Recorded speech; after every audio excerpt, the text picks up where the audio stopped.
That's great. Welcome aboard. I'm going to hand over to Bernie, who's going to be the hostess with the mostess. And we're a little bit pumped about what we're going to show you tonight. It isn't good, it's downright exciting. So, and can I just say this, that if you had a successful business, and you know, sure it is a successful business, it's got 5-star ratings and whatever, and you were going to recommend stuff that's a little bit out there, you'd be a bit careful, wouldn't you? And that's why, that's what I feel too. I've got to be careful here, just make sure, because one stuff up, that's all it takes. And it's very important, okay? So I want you to understand that this night is about due diligence. It's not about a sales presentation, it's not about anything other than, look what we've done. Now, Scott is the financial coach of the Assured Group. This is totally unscripted, Bernie. I know, but it's okay. I can't help myself. Scott Bradley, this guy has been over to BALI, came back home, said that's enough of this, went back again, been over and back 6 times, and every time he goes there for a week it ends up being 3, because he just loves the place and learns more. And he said, you have to come over here and see it for yourself. And I said, if I'm going to have this in my company, I'm going to have to come over there. So Laura and I went over there, and we spent 4 days in the boardrooms with an Australian company. Then we went out and had a look at all the stuff that Scott has been over and had a look at. And I'm here to say, I'm not going to say any more about that until, and let you see for yourself what's out there, okay? So I'll hand over to young Bernie. Over to you. Well, firstly, thank you everybody for coming tonight, especially on this very, very cold night, and thank you for sharing this evening with us. So yeah, as Gary said, yeah, we've got something really, really exciting to share, which is literally going to blow your mind. But first, we do need to start off with the disclaimer that this is just general information, and you do need to seek independent advice. Where it all began, goodness, these two industry giants together. It's magic, honestly, between Gary with his industry knowledge and Scott with Asset 101, who is a money coach and a strategist, but he's also a BALI property expert. So between the two of them, they've really got something special to be able to share with you tonight. So we do have a short little 2-minute video to share with you about not retiring broke. None of us want to retire broke. I certainly don't want to. So let me show this short little video for you. Where it all began. Where it all began. Hello there. Would you give up your job today to go on the dole just to get money from the government for the rest of your life? Then why would you rely on the pension when you retire? I came across some information the other day that disturbed me greatly. A bit like lambs to the slaughter, as they say. People like you and I just didn't know about this, so let me explain. Reports confirm that to live a comfortable lifestyle in retirement today, we would need $55,000 per annum as a couple. The pension is $27,000, which is less than the poverty line in Australia, and that's to pay for everything. Even if your home was freehold, I can't even see how you'd be able to live, let alone be able to buy your grandkids some presents. If you plan to retire using the pension, your lifestyle will take a dive. And it gets worse. The average retiree also faces $60,000 in out-of-pocket medical expenses as well. Now, one tragedy I have found is that people strive for a freehold home and don't know how to use that equity to build their wealth. It's income you need at retirement, not just equity. So let me ask you a question. How do you feel about taking a large pay cut when you enter retirement? Then there's the real danger that you and I face, the red zone. There are those of us who have an investment property, a few $100,000 in super, and we think that will do it. Now, if it was that easy, we wouldn't have 80% of people in Australia in the red zone. So let's just take a look at the graph. The red zone represents your reliance on the age pension, and the facts are that relying on the pension alone will see your lifestyle dive. You might be surprised to see how much you need to have invested today just to earn $50,000 a year from investments in retirement. Investing is a process, and it starts right here, right now. This is the old Gary, that was the younger one. See what happens with age? Starts with an S. I know, but it reminds me of halfway through my journey with the Should, I didn't read a script for that. It come from here. I sat in front of a camera, they said, just speak. So I did, and that's exactly what happened, what came out of it. And I thought, I've got to do something about this. I've got to talk to people. I had people proudly saying, oh, I got a freehold house and it's worth $3 million. I said, that's great, you can't eat bricks. You need an income. Do you know how much you need? No, I don't know how much I need. I've got a bloke in here today who said to me, I've got a freehold home. And I was at a pub in Palmer. And I said, okay, and you know how much you need when you retire? Oh, here's a little thing. Now, and that's not what tonight's all about, but this is where it all started from. He's now got 4 homes, and that was 3.5 years ago. Is that right? Don't say anything, you will single yourself out. Okay. Well, he did it himself. I want to ask you a question. You know, we are conditioned, aren't we? And I had to step outside of my comfort zone to share this night with you. I thought, how am I going to do this? We're conditioned. Kim, you got your phone with you? Bring it out, mate. Come on. I can do this because you're a broker. Get your calculator out. Put 500,000 in there. Got update. No. I know where she got her humour from. 500,000. Well, multiply that by, with a property in Australia, what sort of yield would you expect? Because we're conditioned to accept this. Would you say 5%? Yeah? So the return on investment for an investment property in Australia, between 3 and 6%, I'll say 5. Multiply by 5%, tell me what you get. 25,000. Everyone got that? That's all you get. Now do it again and put in 18%. 90. We're not conditioned for 18% though, are we? You think about that, 18%, what are you talking about? That's high risk stuff, isn't it? Yeah? Well, what if it's not high risk, but more importantly, what if it's been going on for decades and we can prove it? Want to hear more? I've moved my brokers out of Assured Homelands at Badindi and partnered up with a guy you haven't seen before. He owns Keylend. He has 100 brokers throughout Australia. He wrote my first home start loan for Laurelie and I when we were little young whippersnappers. Okay, maybe not so young for me, but he wrote our first home start loan, and he's got something to tell you. Another video coming right up. Told you, it's getting exciting. I'm getting excited. Hi, my name's Chris Burns. I'm the CEO of Keylend. We're a 26-year-old business, and we have just over about 100 mortgage brokers that work under our brand.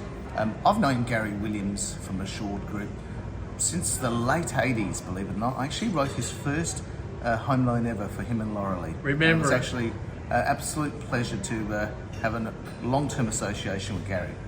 Interesting as well, in 2008, I purchased a villa in Bali, in Jimbaran Bay, and probably one of the best things I ever did, both for my family and myself. We've been there many times. It's been a great investment, probably returning over 18% per annum. It's just been idyllic for us, right? Really look forward to spending more time with Gary and talking to as many people as possible regarding some of Gary's investment ventures. What sort of return on investment, though, Chris, do you get over there? I mean, you've been doing this for quite a while, right? Yep. So what sort of return net? Yep, I'm probably getting around 18%, and I'm a property investor here as well in Australia. So I've got properties in Adelaide and a few other states around the place, and let me tell you, I'm not getting anything close to those returns that I'm getting over. And the fact that we've got an Aussie contingent based in there, and they've been there for 12 years, that seem to do all the due diligence for us. I would say that the risk is pretty minimal. What do you think, Chris? Yeah, I think one of the firms that you're referring to is GeoNet. I know that they purchased, they actually developed a site near my villa in Jimbaran Bay, and I was probably finished it 2 or 3 years ago, and riding my scooter past their development site quite often, and finished product all looks fantastic. So yeah. And So you lived riding scooters over there? Absolutely, yeah, riding scooters and chasing the sun around, Gary. So yeah. Okay, I'm just going to hand over now to Scott. But this guy, 12 years, and he gets 18% net. That's after the property manager takes half. After this person takes, that were the fees, the whole works 18%. And I said, rubbish. I need to see this.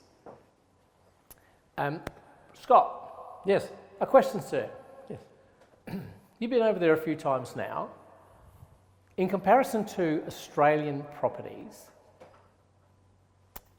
how would you draw a comparison to what's over there to what's over here? I was excited back in 1999 when I got involved in financial coaching, and then I got involved in finance and property, and I've never seen anything that's excited me this much since then. So 2023 was the most exciting thing I've seen since 1999. Why? I've bought and sold dozens of properties over the years in Australia, mostly in Adelaide, and I just cannot see and find anything that has the kind of returns that we do see in Bali. You can. My whole business has been about rapidly increasing people's financial situation. This is now putting it on steroids. It's just exciting stuff, and we've done the due diligence, and it's real. Yeah. So I don't know if you guys know what due diligence means, but you know, there's things called risk, isn't there? Okay, and it's not like I'll just flick in the air and flick the penny in the air, and where it drops, we'll say we'll do this and we'll do that. It's a very, very structured way of investing in property. Okay, so I'm going to hand over to you, mate. All right. And cool. Thank you very much, guys. Thanks, Gary. Yeah, look, I'm excited. I know Gary's excited. Look, I just got back from Bali a couple of days ago, and there's some other people who got back last night. Put your hands up, please, ladies. Yes, beautiful. Who's been to Bali before? Who's going again? Yeah, good. Same hands, basically, all going up. I know I'm going back again soon, so that's all very exciting stuff.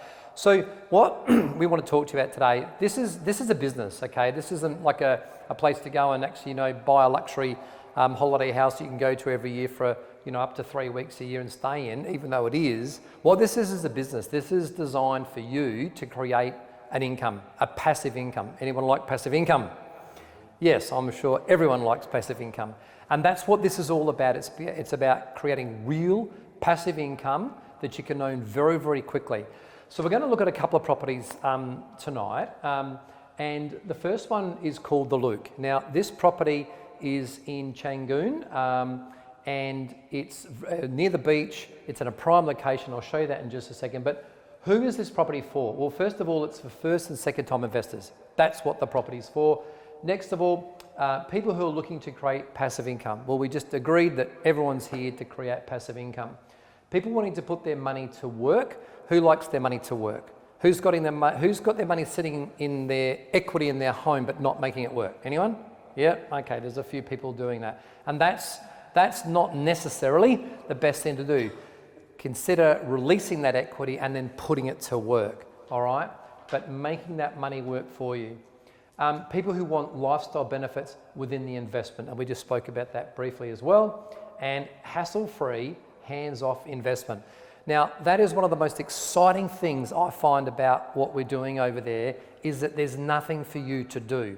Everything to do with the properties are completely handled by an operations and management company, and I mean professional, and I'm very excited to talk to you about that in just a moment. Today's topics are who is GeoNet, why are we here, Bali investment, why Changoon and Seminyak. They're the two areas, or there are other areas, but these are two of the main focused areas, are the most sought after areas in Bali and highly desirable for investors. And actually, we'll just come back again.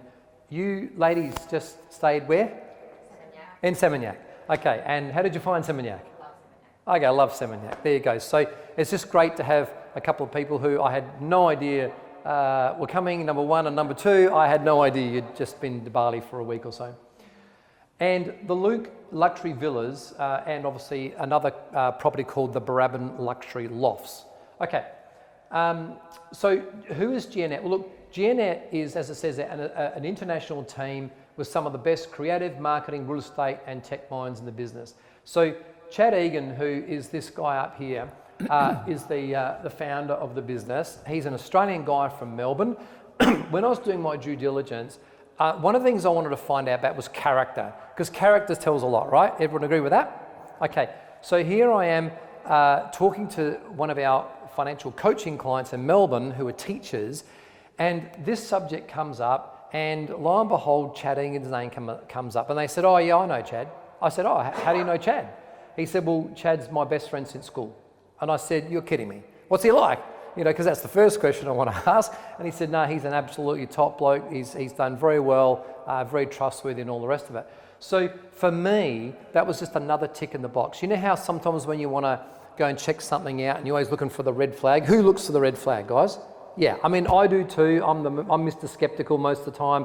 I like to, you know, say, well, hang on, sounds good, but is it really, and what's behind it all? Well, I've done so much of that research. That's why Gary and Laurelie came over as well. And when I got that character reference, it was like, yeah, another confirmation, another confirmation. And the reason I keep going back is, yes, because I love it, yes, because I like learning, but it's just continually confirmation. And I would encourage you to come over to Bali and do the same thing. Their doors are open, and that's one of the things I found about them. I rang them up the first time when I saw this because I said, no, this sounds too good to be true. That was my original feeling and thought. But there was something in my mind that said, go back and check it out. So I researched it for 3 months, went over there and said to them, guys, I'll be honest with you, I want you to open your doors up and allow me to come in and find out why you are not real and it doesn't really work. And they said, come and we'll open our whole doors and books up. And they did. Now, how many companies do that? It doesn't happen very often, does it? Well, these guys do. And you can put that to the test, book a flight, call up GNet, and they'll do the same thing for you as well, okay? So, very exciting to be working with GNet. Let's talk about Bali and investing. They've been seen in Forbes. They've even had an article recently in the Australian Financial Review. And if you check that article out, it was only a week or two ago, there's even one of our very own Adelaide clients that are bought in both the Luke property and the Barabban is actually featured in that Australian Financial Review. So that's exciting stuff. So let's look at the growth of international visitors arrivals in Bali. So as you can see that we've just done a snapshot from June 22 to June 23, but as you can see there's just been this rapid growth. Now, numbers did go down during COVID, but you can see, like even in June 23, there's looking at like just under 500,000 international visitors came in just that 1 month. Now it's even higher. It's growing and growing and growing, and it's just this upward trend of tourists because they just love Bali. They just keep coming. Now, if we look at the next slide, who's the number one tourist in Bali, or tourists in Bali? I know that's what that graph says, but it's actually not true. The number one is Indonesia. So Bali obviously is in Indonesia. Do you know how many people live in Indonesia? 300 and something million. It's 270 million, but very close. Well done. There's how many is in America? Same. Yeah, or 330 or 40 million people live in America. So we've almost got the same sort of people in Indonesia, a lot in Jakarta and places like that. But they're number one tourists, and it represents 60% of all Bali tourism comes from its local country. Wow. I didn't know that. That's good for you as an investor to know that if anything ever happened in the future, we've still got that local tourism happening within its own country. And a lot of those people are very wealthy, as you probably know. But Australia, yep, number one. But India has had a huge a huge surge of numbers coming into the country. Singapore, England, United States, France, Germany. It just goes on and on. So we know we've got a lot of tourism. What do people say about Bali? Well, TripAdvisor, as you can see here, the most popular destination in the world, 2023. Coconuts Bali, the world's most Instagrammable place for 2023. 24 billion views on TikTok for in the top 10 most popular destinations. So what does the world say? Well, let's go through them. BBC Travel down here, the best island in the world. Booking.com, huge organisation, the world's most coveted tourist destination after restrictions are lifted. So they just boomed since that time. What's another one? US News, the world's attractive investment in 2020, #1 resort in Asia. It just goes on. #1 best tourist destination in the world by TripAdvisor. So people love Bali. If you watch movies, which we all do, I'm just blown away by how many times Bali gets mentioned. We're off to Bali, or the shows about travelling to Bali. Who was that beautiful woman that played in that Eat, Pray, Love? Julia Roberts, yeah. Julia Roberts, there's just movie after movie after movie that talks about Bali. It's a very popular place. So here's the airport, the international airport right here. The old Kuta, which we all probably know from 20, 30, 40 years ago. No one really goes there anymore. It's kind of like Bougainville, if I can say that. I don't know if I should say that. But this is where people go, Canggu and Seminyak. All right, now we've only highlighted Canggu just because we'll talk about the Luke in a minute. But Seminyak, Canggu are two of the most exciting areas, and we'll explain why now. One of them is they just have some of the best cafes, restaurants right throughout. Gary, and you went there to a number of restaurants while we're there. They're just superb, aren't they? The food is amazing. The food is, the service is. You just. Does anyone know what I'm talking about? Has anyone been there and experienced this? Because you are never short of a place to go, and prices are good, and the food is amazing, the service is amazing, and you just feel good about going to these sort of places. So beach clubs, oh my goodness, there's some amazing beach clubs in Bali, in Bali's. In Bali's, crikey. Finn's Beach Club. This club here, I used to say was my most favourite place in the world. Okay, Finn's Beach Club is just amazing. They handle 1.3 million customers a year. 1.3 million. Can you imagine having that many people come through here? This is always busy, always, day and night. What does that mean to you? These people, what's that? Invest in the restaurant. Well, you probably can't. Well, you can't. But what it means to you is that all these people need somewhere to stay, right? Well, guess what? There's only one 5-star luxury hotel in that area, and it will be opened in December this year, and it's called the Luke. Who's excited by that? Because there's a lot of development happening in Bali, but most of it is on the budget level.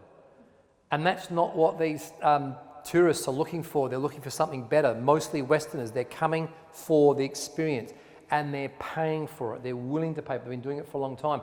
But at Atlas Beach Club, there's another one on there that's not there called Kudata. Oh my goodness, what an amazing place. I was only there a week ago having a beautiful dinner. Music, just everything is there. So why is that exciting? Because people love to go there. And if you experience it, it's like, wow. The whole purpose of this is obviously to generate people needing hotels to live in.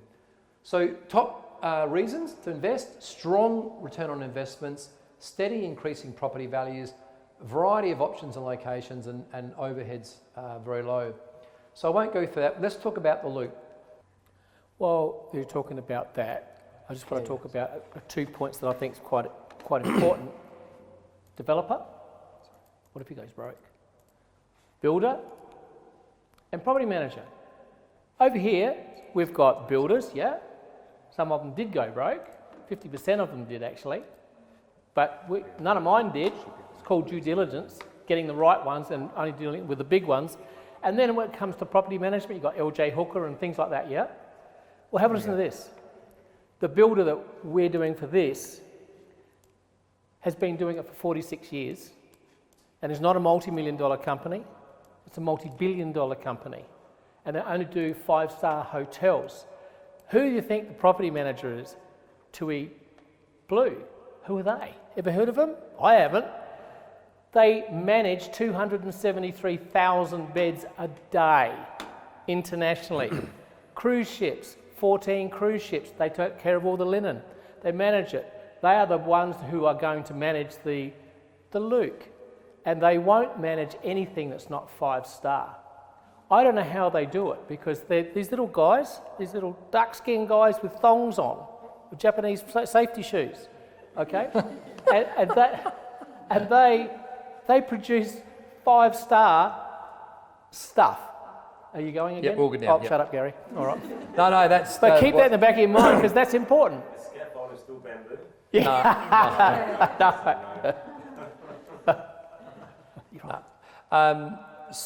Well, that's extremely strong stuff, bamboo, as you probably know. But so this is a mock-up of what it'll look like. But already we've seen this developing, because it'll be completed in December this year, as you can see. So this is an example of a 3-bedroom villa there. Both rooms at the top overlook the balcony onto the pool area. Just beautiful. Going in there to the living. And you can get a bit of an idea here. I mean, look at this. We're not talking about a little bar fridge. Actually, I'll go back this way. We're not talking about a little bar fridge and a small bench. We're talking an island bench, full kitchen, beautiful appliances, stunning decor set up, all the rest of it. I mean, look at the lighting. Isn't that lovely? Just, overlooking the pool, your private pool, by the way. There'll be actually a wall there and a rice paddy out the front, which will look nice. Out there is actually buildings now, but you won't see those. So yeah, just gives you a bit of an idea. If we walk upstairs now and go to one of the bedrooms, you can see here just the quality of what they look like. All right, so big screen TVs, the whole thing, just beautiful. And if we go to the bathrooms, final place, look at that. And when we were there, we saw all these tiles. They're already up. They're already looking stunning. Can anyone see themselves in that bath and just relaxing? Before they go out, before they go out for dinner and Oh, look at that dear little room. look at this. Imagine having a shower and looking out the window there. Beautiful stuff. All right, so let's get back to the PowerPoint. So, as it says, it's the first 5-star luxury hotel now in Brawa, in Canggu. Now, this hotel has been, or is owned by a guy called Anton, who you met, and I've met several times now. The front part of the complex is all commercial. So we have some of the top brand names like Monsieur Spoon and places like that are in there. There's 14 of those premium commercial spaces. Behind that are 108 spacious hotel rooms, and behind that are the 14 villas, for example, that I've just shown you now. Now, one thing I want to talk about, and Gary just started talking about that now, is it's managed by the world-renowned hospitality brand TUI Blue. Who is TUI Blue? Well, the TUI Group owns several travel agencies, hotel chains, cruise liners, retail shops, as well as 5 European airlines. They are the largest in the world. They're a $26 billion turnover company a year. Now, I'll explain why this is important to you in just a moment. First of all, as Gary said, operates 353 hotels, 275,000 beds. Their brand's used by 65 other hotels. They accommodate 21 million guests annually across their hotels. That's a lot, isn't it? Imagine handling that. And can you just think for a second, do you think they have to market outside of their own 21 million customers to actually start promoting the Luke? No, I reckon they've already got them already there. So, and it says 16 cruise ships and obviously 134 aircraft. And I just wanted to just pause on this for a second. TUI Blue have been bringing in, 150,000 new people into Bali already last year. But they don't have one of their own hotels that they can call their own to bring them to. So TUI Blue know how powerful Bali is, and they haven't come into Bali until now. They did their own due diligence, and guess who they picked? They picked the Geonet property and they picked one of the Luke. That's number one. Number two is why I'm personally have invested in this and why I personally am excited about this is that do you think this company is going to make a mistake in their due diligence in picking which hotel they're going to promote for their clients? Tell me honestly. No, I don't think they're going to make a mistake. Let's be really honest with each other here, right? Now, the second thing is, How does that compare with LJ Hooker? I'm sorry. That's all right. So now I lost my thought. So the next thing I want to point out is that if we're confident that they're going to do well, actually, they're a publicly listed company. What's their goal to do? What's their number one aim as a publicly listed company? Shareholder profit. Yeah, that's exactly right. So, and ultimately, who are they working for? In this case, they're working for you. They're working for me. This is exciting stuff. To me, do you think this adds a certain level of security and insurance in terms of what we're doing? Yes or no? Yeah, I do too. Because the income that comes in, generally speaking, it's no less than this, but it could be less to them and more to us, but it's 50-50. So every dollar that comes in, the management companies take 50% to run the whole property, to make sure there's people in there, there's staffing, the pools are maintained, the day spas, everything is taken care of in that 50%, and their profit, and they make a huge profit, and the other 50% is given back to the investors. Okay? All right.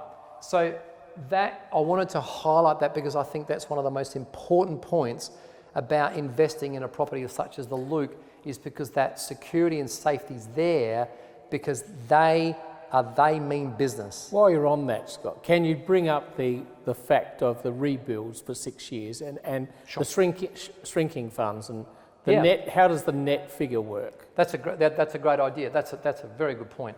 So part of the GeoNet formula, this isn't necessarily the Luke itself. GeoNet are now being sought after as people who can give advice on the design and the style of property and even where it's located, because they know the market now very, very well and they know what they want. One of those things happens to be a refurbishment fund. Who's been to Bali or anywhere in that, for that matter, and seen a property that's 20 years old and hasn't seen any maintenance? Yep, we've all seen those, right? Well, 4% of the turnover, or 3 or 4%, is put into a fund, and the room and the whole place is completely refurbished back to brand new every 5 years. Therefore, keeping your investment at that top level all the time. That's exciting. Absolutely. Absolutely exciting stuff. There's a number of those little points, which we can talk about later on, that they do that make that difference in terms of why this is exciting. Scott, why? What if someone, everyone else gets their property rented out except mine?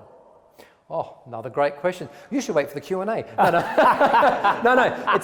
that's an awesome question as well. Yeah. What if your property doesn't get rented out as much as someone else's property?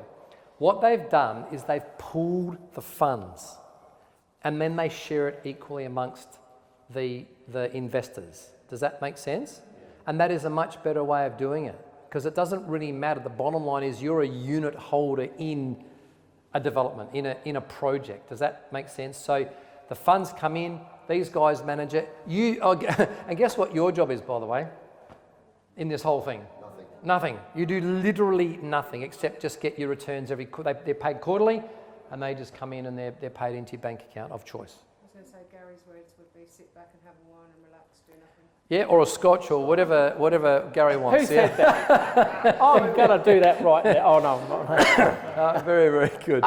Absolutely true. So look, So if yours is not occupied, it doesn't affect that. it won't affect your return, correct. All right, but that's not their goal. Their goal is to make sure they're all rented all the time. So the 18% is net of all that. Yes. The refurb, the shrinking fund, 18% net. It's all, there's nothing else to pay. Insurances, everything, it's all covered for, and that's your return. And look, those numbers go up each year because on average, if you said that the industry standard's 5 to 8%, but let's get conservative and say 3 to 5% increase room rates each year, and that increases your return every year, which means that 18% turns to 19, 20, 21, yes, 25 and even higher, but we don't want to go too high and, Question. blow you out of the water. I have a question. I might be jumping the gun. You just mentioned insurance. Yes, insurance. So in that money you pay, are you saying that the investor themselves doesn't have to get their own insurance? No, they don't. It's all that the insurance for the building and everything is covered in that 50%, and the net return that you get is all excluding all that. Yeah. Does their insurance cover if it's Yes, bombed? yes. It's like a terrorist goes and Yes, blows yes, it up? the tsunamis and yeah, all that kind of stuff. Yeah, everything's covered. Yes, and that, I know it's like really right. Yeah, it's all covered, and that's all in the agreements. So yeah, so I've spent some time on this slide because I just want you to understand the power of that and the power of that business being involved, and it's like, wow, that really makes me feel comfortable. So good. So we've kind of covered all that. Let's hand it over to Gary and watch some more videos. Tim, you've invested in the Luke. You come along to have a bit of a chin wag. Why'd you do that? Did I single him out? Well, I've got a little bit of equity there, and I come and saw Gary and said, "Look, what can I do with this equity?" And he said, "Well, we've got the ideal thing for you. We've got this leasehold. Let's have a look at it." So I've been studying it for about 6 weeks now, I'd say, and I've decided to go in with the Luke. Yeah, good. I'm sort of looking at it as a long-term thing. Obviously, I'm in my 60s. And when I get into my 80s, I'll be able to pass this on to my heirs, and they'll get a passive income. Awesome. Yeah, because it's willable. Yeah. So it's a 26-year lease. I won't be around by then. 26-year lease with the option to renew 30 more years. Okay. I went for a bit of a walk with my camera. So it's all very well to see all the bits and pieces and all the promo, but old gas, I want the real McCoy, mate. I want to get me off iPhone going. Let's have a look through. Okay. So first of all, at the front, there's 14 retail shops. Okay. Let's go for a walk. This is. Oh, stop. Please. Stop. I'm trying to stop it. It won't stop. No. I'll talk over him. Hang on. This is the commercial side. Don't do that to me, Gary.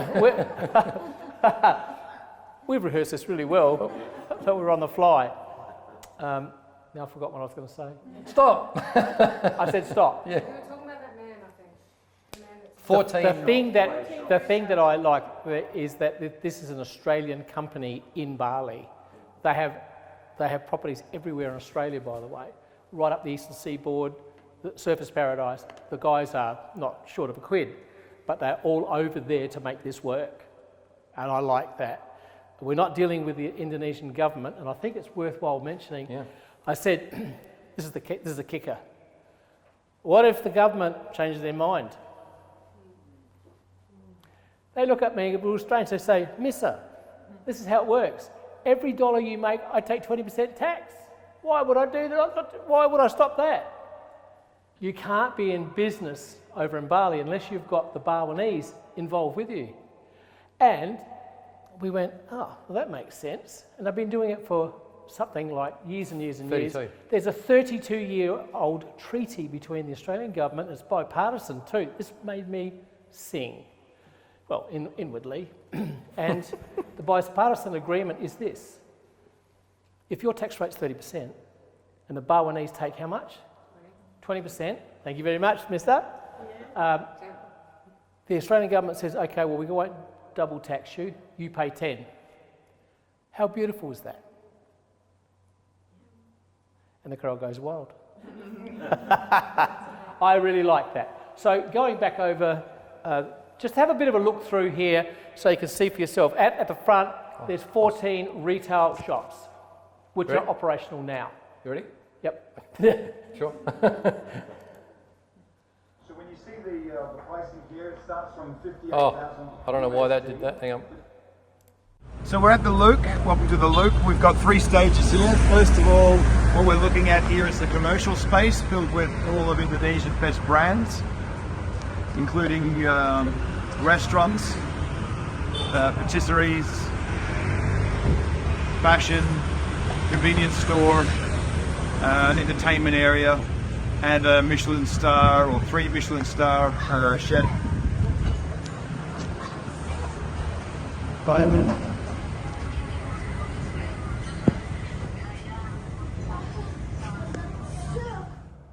Next one, alongside of it. Oh, caught you. Yeah. Drinking on the drop, mate. So the Look is there's a lot more than villas. They've got 14 exclusive villas, and they've also got 108 hotel rooms. The 108 hotel rooms are part of the villa experience as well. The whole complex itself has co-working, has rooftop bars, rooftop pools, rooftop restaurants, rooftop event space. It has also everything you possibly want on cuisine as well. So right behind me, what we've got is Gabriele Frattini and his gastro bar, and that gastro bar is basically an investment. After 40 years of working in Southeast Asia, him and his investors decided, let's do one more. They've got 3 Michelin stars in all of their other ones. This is where we're going to invest in the Look. You're going to be able to have not just a teppanyaki, but also a omakase menu, as well as plenty of entertainment space, live jazz. All of that happens on a daily here. Konnichiwa. Having fun, Gary?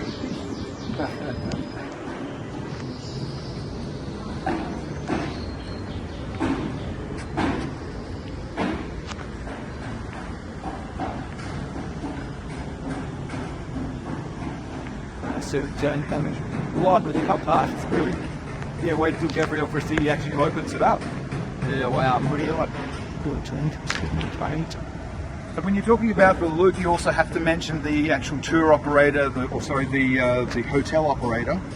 And that hotel operator is the TUI Group. They are the biggest travel and tourism company in the world. Over 27 million global yearly travelers and tourists that they have. 400 hotels, 400 and something hotels. 320,000 rooms.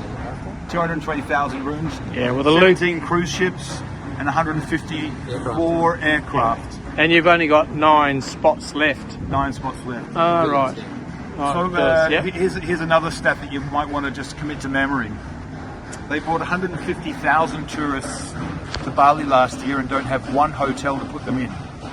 And part of the ecosystem of such a huge travel and tourism and hospitality company is to have an asset where you can actually put those people. So we've got 47,000 room nights available with 108 hotel rooms and 14 villas and 150,000 people coming. So we have 3 times the expectations, well, 3 times the people coming that we have nightly available.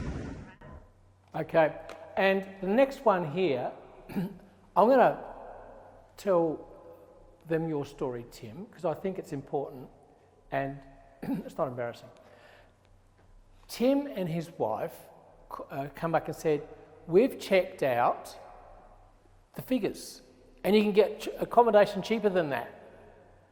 So we did a Zoom session, right? And we compared apples with apples, and all of a sudden, when we look at bookings.com, it was actually better than competitive, and it all worked out well, and that's why they decided to get involved, because that was the case. These guys here are not high in the sky. You're going to see how they're quoting 15% return. TUI Blue come up and said, "You're joking. It's more like 25 to 30. That's what you should get, and that's how you should price it, because we can get it." Hey, they're the property managers, so they go, whoa, okay, knock yourself out. So if you could get 25 or 30%, it almost sounds ridiculous. Would you agree with that? Okay, have a listen. 1,000 Aussie dollars. Say 90 rounded up. Yep, 90,000. And you can have... So that's a 10% share of one of the villas. All right, okay. And up to 15% return. That's what you're planning, that's what you're shooting for. Well, so I've just done the podcast, and the podcast guy, the guest for the podcast was the guy who runs the regional brand TUI Blue for Southeast Asia. And when we compared our notes it turns out that he and I were a long way off on the projections. He's projecting 2 times the nightly room rates. So we projected that at a 14-15% ROI on our calculations. He says that the nightly room rates should be possibly able to be doubled. Which will give you a return on investment of? 25 to 30. The last one. This is gone past the commercial side now, and this is only how many months away? 6 or 7 months from completion. It'll be completed and opening in December this year. Right, and this is that's the stages here now. Just play that one for me. This is the villas at Batford. So we're about 7 months away from it being open. It might not look it if you're talking about Australian way, but we will finish this within 7 months. December it's ready, 108 hotel rooms, 14 villas, underground car park, as well as co-working space, resort style features, loads and loads of activities, yoga, gym, spa, kids activities. All right, that'll do it. I don't want to steal any thunder from you, Spot, but I do want to explain something here. You know the best part about this whole thing that I love? See, those villas start at 900,000. How many do you want? Okay, they go up to 1.4 million. Would you like one of those? I'll set it up for you. No problem. However, what I love about the GeoNet system is that you can have fractional ownership. 18% of whatever you put in is the same thing, isn't it? Mm-hmm. Okay, you can invest in this stuff from 41,000. And some people just can't even afford to borrow. So what? You've got a super fund? Have a think about that. What's your super fund doing at the moment?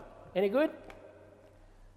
Everyone's got a few dollars in a super fund. You can set your own up. It's possible. I'm going to bring up Bill and Mary in a moment, who's sitting in this room, and I'm going to show them how they can retire very comfortably without the big risks. You can put your toe in the water and invest from 41,000.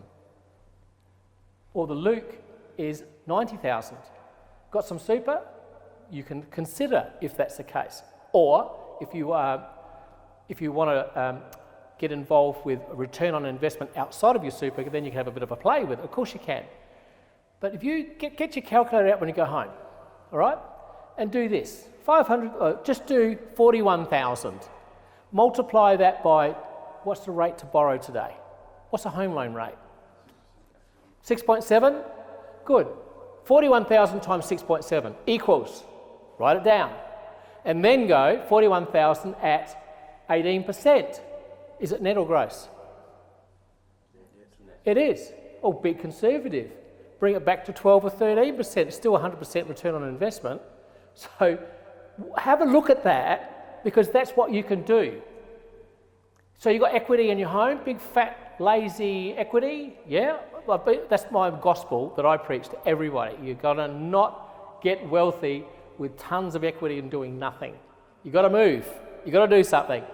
So there's people here today that haven't got the ability to borrow, and you can still do it through an SMSF. All right? Shut up, Gary. Move on. No. Well, actually, it's something you said a while back, Gary, was you can't eat equity.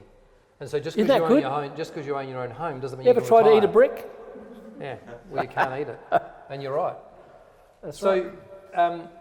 I think it might have been yourself looked at that and said, oh, yeah, December finished my backside, right? Or along those times. Who thought that? Who looks at that and thinks it's not going to happen? We're not here in Australia. No. Honestly, I thought the same thing. But I saw a property back in November last year called The Cruise, and it didn't look that much different than that. That's in November. It's now, May, and they're opening in just a couple of weeks. I cannot believe the speed at which they build. One more thing that was so vital, I forgot to mention, I'm glad I just remembered it. Going back to the Luke again, the Tui Blue have a code, and their code is all of their properties must be built to international standards, not just Indonesian, but international standards. So that means everything has to be ticked off against the box. You know, not just the building, but the actual having fibre optic cables going to every single room to make sure the internet is perfect, right? Just lots of little things like that, because whose reputation is going to be ruined if they have upset customers? Tui Blues, do they want that? No. So who's excited by that? Seriously, who gets excited about knowing that they're behind it? Okay, I know I've been going on about Tui Blue, but I think you understand why. Okay, what I wanted to just quickly do now is I wanted to just show you, it might be a little bit difficult, I'll see how I go on here. Oh, this is exciting. I'm just trying to find where it is. Boom, boom, okay. So what I wanted to just show you was that just a little bit about the area. So I'm live on Google Maps now. This here is the development. Obviously it's old, this is the Luke, okay? There's the commercial space, there's the rooms and all the villas are back here, okay? The cruise I just mentioned is that property there. So that's another one of Jeanette's properties. It's literally a couple of weeks away from finishing. This in Brawa, this is called Brawa Village. That was finished about a year ago, fully sold out in 6 weeks. 6 weeks from the launch, fully sold out. This was more of a budget style. They're now really only focusing on 5-star, but that gives you an example. Now, let's just scroll out a little bit and see from the Luke, there is Finn's Beach Club. It's literally just a couple of minutes on a motorbike. I think I took 1 minute, I think to get there. Walking is probably no more than 5 minutes. But there is the Finn's Beach Club. So popular, as I said, 1.3 million. Now, alongside it is an even bigger club called Atlas Club. They're actually all joined in together, but a completely different club. Same sort of thing. Now, one thing that and there's another club here too. What people don't understand is all these people need somewhere to live, don't they? They need somewhere to stay when they're there. The only 5-star accommodation in this whole area is, guess where? The Luke. The closest one is way down the beach, down here, called Como. It's another 5-star property, but it's a long, long way away. And I can tell you, we've actually been in there with our phones and videoed it.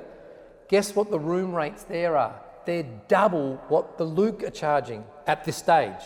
So when as Gary mentioned, when Tui Blue came in and said, oh, I think you guys are dreaming, we're going to be getting a lot more than what you're promoting, that's exciting, okay? So one thing I've noticed about GNet is that they very much under-promise and then they under-promise, yeah, and then over-deliver later on.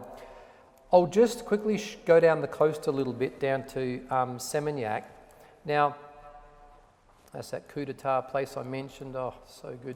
Seminyak Beach. Now, this is a little bit difficult for me because I'm doing this on the fly, guys. I'm trying to find Seminyak Village. Can you see it? Sorry, on my laptop I can see it very easily. I might just type in Seminyak Village. Is it there? Good, done. Okay, that's a bit better. So Seminyak Village is the hub of Seminyak, all right, which is right here. It's only a few minutes from the beach, and you'll notice that the Brabant is right there. So you can walk there within 2 minutes from the Brabant. So this is the location where the Brabant's being built. That's another property which we'll quickly show you in just a moment. And again, another very, very exciting property. This isn't villas, this is rooms now, but it's got a beautiful pool, it's day spas, gym, all that sort of stuff. So it's a different sort of living for tourists, but people want different things. Alrighty, so that just gives you a bit of an example, and obviously there's so many beach clubs like Coup d'etat and the villages along here. But this Seminyak Square is the major hub, and it's only like 2 minutes walk from the Brabant. Very, very popular area, and obviously the restaurants and bars and whatnot. So let's keep going. Let's now, I think we've probably covered all of that now. And we've talked about bookings.com. We've done some we've done some examples there, but Gary's already covered that. So let's go and look at the Brabant. This is just a short video of a slightly different project. But equally as exciting, and the returns are amazing as well. Let's go. We liken that to it's a luxury hotel. Yes. Without having villas. It's the party central. It's the younger demographic. Yeah. Oh. Oh. Well, I think when I start and start.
Who's excited by the Brabham? Beautiful. So slightly different. When I first went over there, just for a minute, I wanted to understand why they'd done certain things. They call this the Brabham luxury lofts, and the lofts being 2 levels. So their 1 bedroom and 2 bedroom rooms are on split level. Now, what do you normally get in a hotel room? You get a bed, you get a TV, you get a bar fridge, and what else? And a bathroom. Yeah, that's pretty much it. In these 1 bedrooms, you get 2 levels, bedrooms upstairs, toilet, downstairs living area, full kitchen, island bench, lovely appliances, another toilet, I think I said that, and a living space, TV and everything else. Beds. So it's over 2 levels. Now, very interestingly, all their rooms have these beautiful hospitality grade sofa beds there. And these sofa beds all fold out into queen size beds. So if you have children normally in a normal hotel room and there's no extra beds there and there's no wheelaways, what do you have to do? Get a second room. Is the second room always adjoining, or is it different levels sometimes? Yes. What do we do here? We fold out the bed, it becomes a four person. All right? In fact, you can actually fit 6 in there. But the 2-bedders are the same. You can fit like 6 to 8 people in there as well. And that's what makes these rooms so exciting. It's a real living space. It's something different than what most people aren't generally getting. So this is the kind of designs they're doing that are making it all very attractive. Okay, so over to you, Gary, to talk about Bill and Mary. Yeah, Bill and Mary. So here's their story. Bill earns $24,000 on an annuity. An annuity is like an investment or a bond tipped on its side. You drain it away and eventually it runs out. Okay, so it's not really like a job, but it's an income for sure, but it's going to run out. Mary earns 50 grand. The home's freehold. They've done very well. This is the typical couple, just quietly. Home's freehold, and they're in this room. Okay, and they don't even know what I'm going to say. So I said, how much do you want? How much do you need to retire on? I said, 75? I reckon they're way short of what they should be looking at, because remember, as you get older, you're going to have a $60,000 a year medical expenses, according to the history of Australians. That may be wrong, it might be right, but that's the facts. Okay, so they have an investment property which is freehold, fantastic. $500,000, rents $370 per week. Kim, multiply 370 by 52 and divide it into 500,000 as a percent, please. What? Did you get that? I'll slow it down. What I'm going to show you is return on investment and compare stuff. This is Aussie land. This is where it's very safe. Oh, really? Okay. 370 times 552, what do you get? 204,200. Start again. 300, 6 out of 10, try harder. All right, so 370 times 52. 19,240. Divide. 500,000, hit the percent button. 3.8. 3.78, it actually was. So is that good? No. Well, CPI, what's inflation right now? 3.4%. Was 7, by the way. 3.4%. It's going backwards, yes? So that's not going to take us anywhere, is it? All right. So there's another one. We've got another investment property. But we've got 61,000, which is spread over the two, but doesn't really, for the time being, I'm just going to say this one is just on its own. So this here is even, it's about the same, isn't it? So what hope have they got to be able to get to? I reckon they need over $100,000 a year to be comfortable and not have to worry.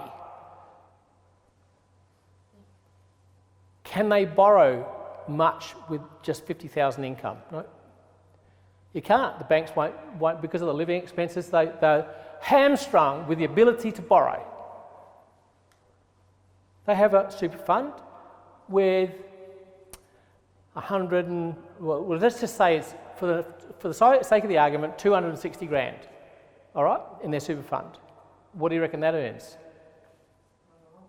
Bugger all, I'm telling you now. Okay, some of my clients, super funds, what they're actually achieving is paying the fund manager a wage. And that's it, they're not going anywhere. Next page. So, Mary, Bill, what we do is we talk to a licensed person. I can't do this. So within our group, we've got somebody who can set up a self-managed super fund. That takes it away from the person who's sucking the guts out of their return and puts it in their lap so they can make a decision on what they want to do with it. That'll cost about $3,000 to $4,000, but so what? That comes out of the super fund anyway, so you don't, at this stage, nil fees. And I'm going to show how we can do this without borrowing any money as well. So if we put 20% into the Luke, the purchase price is that figure. Now it could be 10% or 20%, it makes no difference. That's the income. That's a net income which is taxable. But so is money in the bank. You know that wonderful 3-point-something% that I talked about before, that's taxable too. What do you got left now? Okay, so sell one investment property, then purchase a 2-bed of Barabban at 570. It's going to bring in that. If you add that to that, how much money have they got coming in? Now, Mary, Bill, because here's the plan. That's what you could do. And you've still got an investment property as well, doing nothing.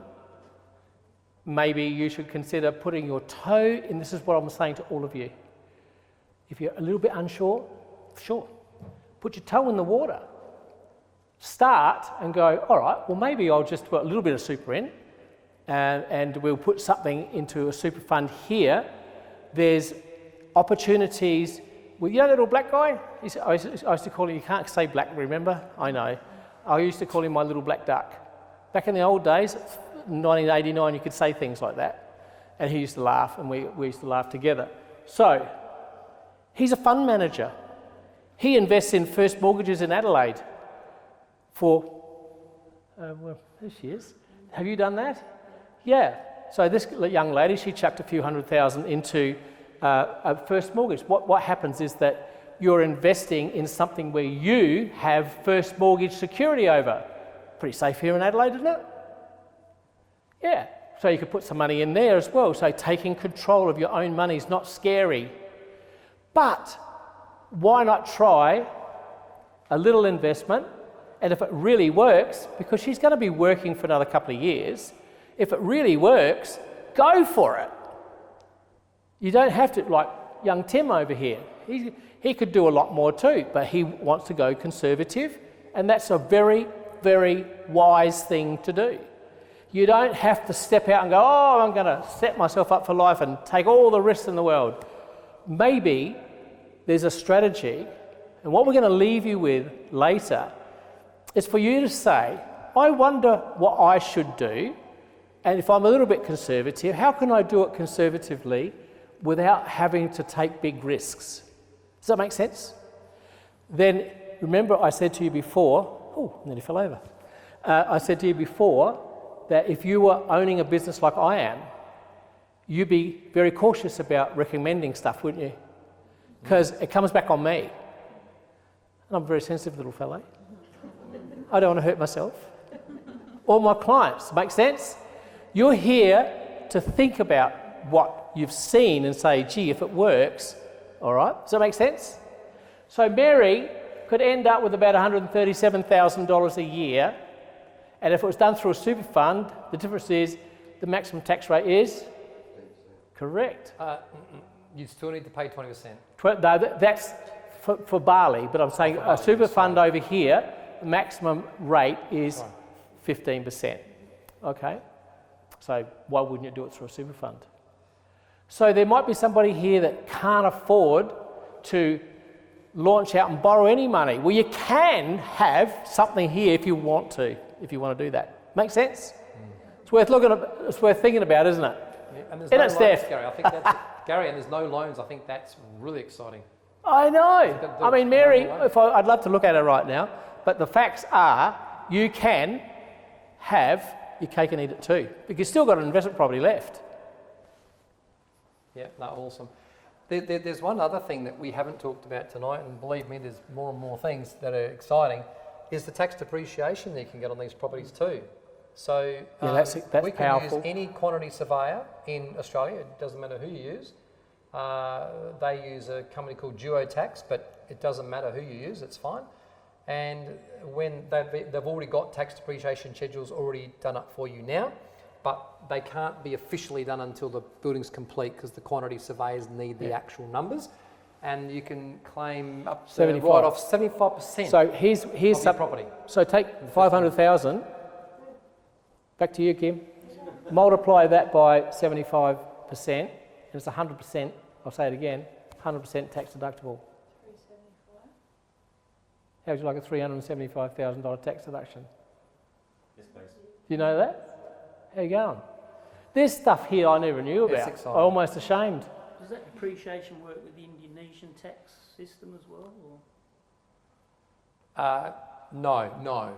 The Indonesian government is a fixed 20%. And that's why they love us. That's why they love all the investors. And that's why they won't kick you That's out. how they make their money. And that's why they're not going to ruin the relationship.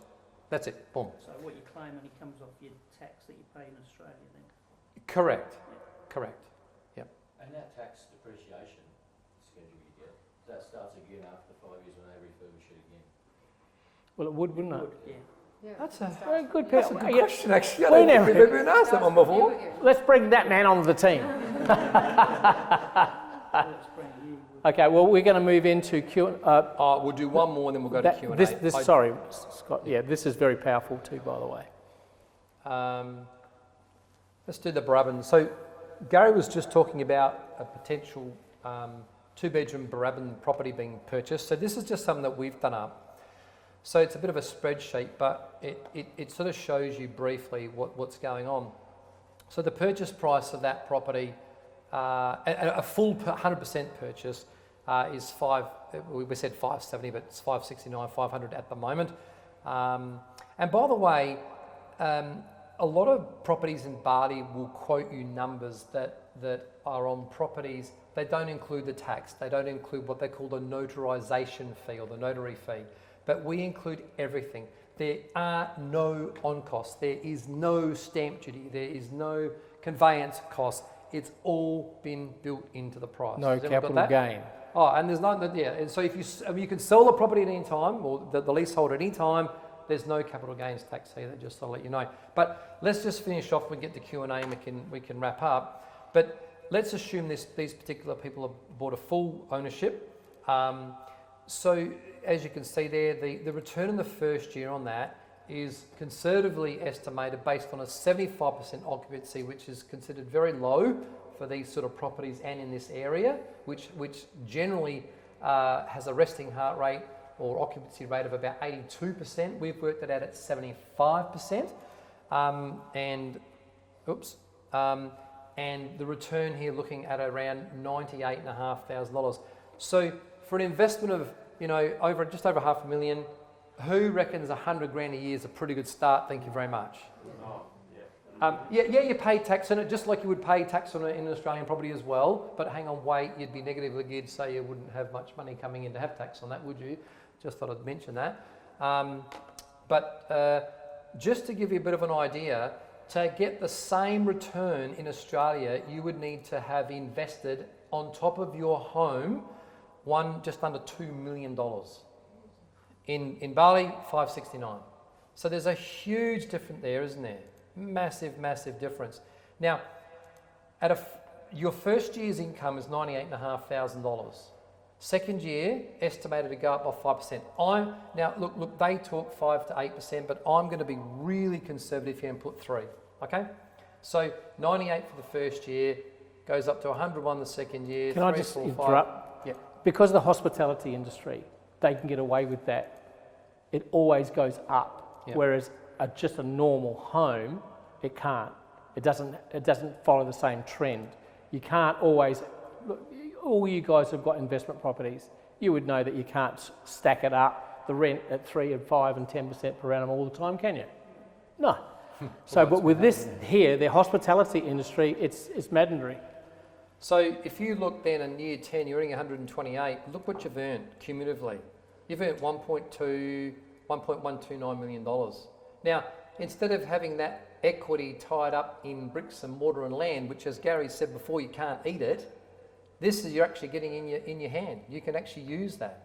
You can live on that. Who could quite comfortably live on 100, or who'd love an extra 100 grand coming in passive income? Thank you very much. Right? Imagine if you had 2 of those, 200 grand a year. Who could retire on that? Yes, thanks. So, but more realistically is this number. So you're now earning in 10 years 152 grand, 1.2 million after 20 years, $250,000, and you've earned $3.25 million. Not a bad growth, yeah? So there's lots of tables we can show you that show you all that. So all very exciting. So back to here, and probably time for Q&A. Let's go to Q&A and have a drink. Hey, Lou. The second property that you showed us also managed by Blue. No, different company. It is a different company, no, it's not. It's a different one. But it's actually the developers. The developer is actually owning the property management. The property management side of the business. Yeah. So the developer is the largest in the Asia Pacific region. The largest. Builder, developer, and been in business for 46 years, as I said before. I mean, it doesn't get much safer than that, but you might have your own reservations, but I'm quite comfortable with that. Lauren and I sorting out some investments. Are you kidding? Most definitely. Most definitely. Second property as well. Oh, 2 of them. At least 2 of them. Yeah. But they got tons more on the go. There's tons more. That's just 2 that we've showed you. So it's not like there's a limited supply in the next 3 weeks, it's all gone? No. No. There's going to be, But there will be increases in prices. You need to be aware of that. I mean, the Brabham has already gone up since I've been involved. Yes. And that was a reasonable increase too. Oh, it's because the more they sell, 517. the more they'll it happens in all development, as you guys probably already know. It happens in Australia, happens over there too. Not that that's designed to, make people rush, but I'm just saying it will definitely go up. They are going What up. are the implications in moving $500,000 Australian into Indonesia? Not, very simple and very easily. The government doesn't go, what are you doing? Well, the government know what you're doing. No, not at all. Not at all. You're purchasing an investment. It's no different than buying international shares. It's the same thing. I got a client, probably a good story to tell, a client who's bought into the Brabham, 2-bedroom. He and his wife are business owners, and they bought as 2-bedroom Brabham. They said, "Yep, we're happy with that. Just would you speak to your accountant?" So I spoke to the accountant. He asked me a whole bunch of questions. Then the client rang me and said, "Oh, Scott, I've spoken to my accountant, and he was all happy with what you said, but he's worried about the government changing their mind and also that it's overseas." And they were the two objections, basically.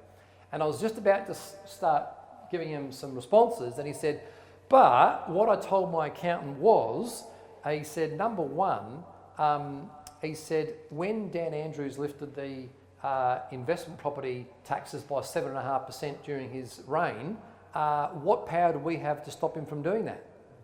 And the accountant said, "Well, none." And he says, "And if the government's in power right now to decide to abolish negative gearing and ruin it all for people, because they do talk about that, as you know, what power do we have to stop it?"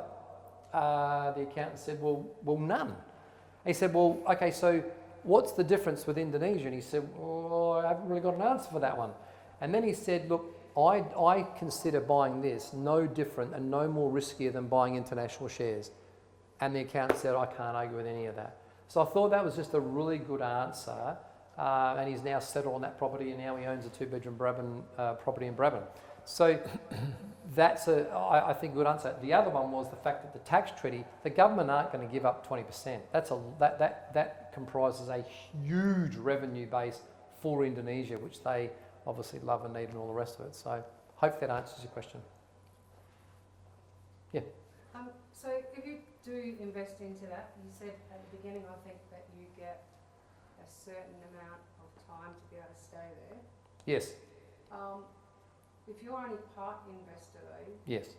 what if the other 3 people that are in there, or however many are in there? Okay, you never have to worry about people being in there, because you're buying a share of if you buy a full share, then you do actually get that particular place and you can stay in that one. If you're a fractional owner, like whether it be 10%, 25%, 30%, whatever, then you're pooled into it. So there's no one particular unit you own, because it's a pooled situation. So 100% in the Brabham, you get 3 weeks. Actually, the same as in the Luke as well. So if you buy 25% in the Brabham, then it'll be 5 days. 50 is 10, 75 is 15 days, and 100% is 21 days. You get an extra 1 day. One thing we haven't also talked about is that if you, this is the process. They say, "Give us $750 and we'll put a hold on this particular unit for you, and you can have it back anytime you want." And that has happened to some of my investors. They just change their mind. One of them. Well, yeah, never ruin a good story with the truth. So, but what I was getting to, guys, it's important I get this across. If you build now, the Lalu is at the end there. I've just finished building in Perth, correct? Okay. How many hours does it take to get from Sydney to Perth in a plane? What did I say? 4 or something. How much? Yeah. And most of my investors haven't even gone to see their properties. They don't need to see them. They just want the money. Well, another hour and you're in Bali. So what's the difference? But they pay you 8% per annum while they build it.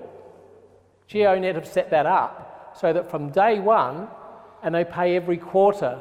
So I've got people that have gone and borrowed, let's say they needed 41,000, and I just say, okay, we'll borrow the 41,000 and 3 months interest as well on top, just on your home equity loan. And at the end of the next quarter, 3 months, in comes your first payment, and away you go. You're positive geared from day one, and you haven't even got anything on the ground yet. The footings aren't even down. How good is that? Does that make sense, everybody? So we didn't. That's pretty powerful. That's another thing we didn't tell you, that you get a guaranteed 8% during construction. And just on the guarantee, the contract, pretty simple. You want to expand on the contract a little? In what area? Well, whatever they want to ask. Oh, yeah, whatever you want to ask. Sorry, there was a guy, I'll come back to you in a sec, is it? Oh. Yes. Just a pick up, segueing from what I was hearing earlier. If you're a fractional owner of the property, how do you go about selling that down the track if you wanted to sell it? It's really simple. It's really simple. Usually the developer will buy it back off you because they love the ongoing renewable income. You can see a real estate agent just like you do in Australia. The first person you want to contact is GNet and let them know. Most likely either developer has first right of refusal anyway because he or she will want to buy it probably. If not, they'll put it out to the other owners and they'll buy it, or if not, they'll just put it in the open market and sell it that way. There's a 10% tax that is applicable to it, which is for the government. What most people do is they add that 10% tax onto the price, and there's no actual tax to be, paid. I mean, it does get paid, but the new purchaser buys it, and you're done. And your fraction is still based on what its value is at that stage in the Correct. future, or Yes.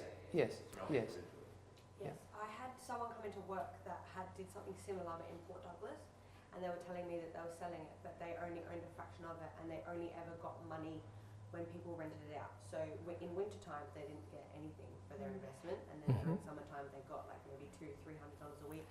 That was it. So he's selling it. Of course he is. Of course he is. Yeah. Of course he is. Yeah. Do you think he gets anywhere near 18%? No. And do you think you ever? He's got a property management company like that. Maybe I will let him know. Yeah, good on you, dolls. Do you think you're going to have any problems selling an 18% asset? No. Hello. Oh, yeah. So there we go. Sorry, there was a. Oh no, so when you do stay there for that amount of time, you Yes. stay there for free. Yes, you do. It's totally free, and there's no blackout dates. Yeah. Meaning you can stay there any time of the year, providing you give them advance notice. You can stay there. Yeah, correct. It's just another one of those little benefits that GNet have done, like the 8% guarantee, and they've really covered everything.